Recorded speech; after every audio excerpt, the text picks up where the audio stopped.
Hi friends, welcome back to YouTube star Ramesh. Friends, chicken ఒక్కో విధంగా చేస్తారు, కానీ ఇతను ఒక డిఫరెంట్గా చేస్తున్నాడు. మొదటగా బాండీ తీసుకొని అందులో చికెన్ వేశాడు. చికెన్ వేసిన తర్వాత వాటర్ వేశాడు. వాటర్ వేసి పసుపు వేశాడు. తర్వాత ఏదో గరం మసాలా వేశాడు. గరం మసాలా వేసి అలా కలిదిప్పాడు. ఇందులో మీరు గమనించారో లేదో, నూనె అనేది వేయలేదు. చూసారా, నూనె అనేది వేయలే. ఇప్పుడు మళ్ళీ అల్లం పేస్ట్ వేస్తున్నాడు. నూనె వేయకుండా ఇతను చికెన్ ఫ్రై చేస్తున్నాడు. నేను ఇక్కడే చూడడం, ఉప్పు వేస్తున్నాడు. ఇప్పుడైతే ఉప్పు, నూనె వేయకుండా చికెన్ ఫ్రై చేస్తున్నాడు. ఎలా ఉంటుందో టేస్ట్ అనేది చూడాలి. ఇది కారం పొడి. అబ్బా, కారం పొడి వేశాడు.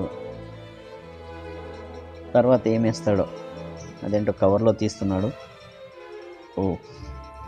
పుదీనా. తర్వాత ఏంటో మరి ఏదో ప్యాకెట్ తీసుకున్నాడు. ఇది చికెన్ మసాలా అయ్యి ఉంటుంది. ఎస్, చికెన్ మసాలా వేసేస్తాడు. తర్వాత నెక్స్ట్ ఏం వేస్తాడో చూద్దాం.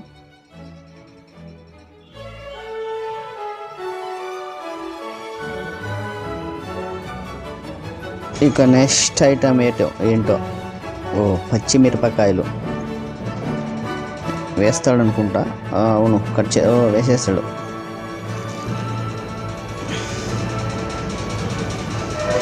టేస్ట్ ఎలా ఉంటుందో చివరి వరకు చూస్తే తప్ప అర్థం కాదు, తింటే తప్ప రుచి తెలియదు.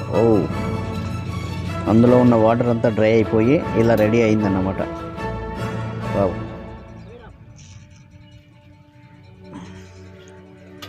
మీరు ఎప్పుడైనా ట్రై చేశారా ఫ్రెండ్స్? ట్రై చేసి ఉంటే కామెంట్ చేయండి. Thanks for watching video.